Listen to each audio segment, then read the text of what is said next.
नमस्कार मित्रांनो, लग्नानंतर होईलच प्रेम मालिकेच्या पुढील भागात आता नंदिनी जेव्हा डॉक्टरांना भेटून घरी येत असते तेव्हा तिच्या मनात हाच विचार चालू असतो की आता डॉक्टरांनी सुद्धा हेच सांगितलंय की तिचं आई होणं कठीण आहे।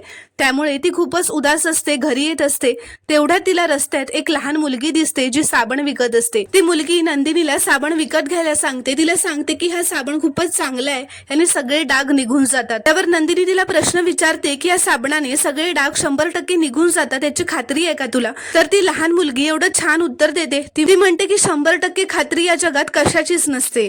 कुठलीही व्यक्ती कुठल्याच गोष्टीची 100% खात्री नाही देऊ शकत। तर ते वाक्य ऐकून नंदिनीच्या लक्षात येतं की एवढ्याशा लहान मुलीने आपल्याला किती मोठी गोष्ट सांगितली, याचा अर्थ मी सुद्धा आई होऊ शकते आणि माझेही आई होण्याचे चान्सेस आहेत।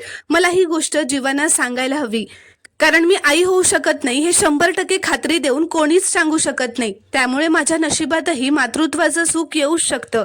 तर मित्रांनो, आता पुढील भागात काय घडणार हे पाहणं खूपच रोमांचक ठरणार आहे। तर मित्रांनो, व्हिडिओ आवडल्यास एक लाईक नक्की करा आणि चॅनलला प्लीज सबस्क्राईब करा।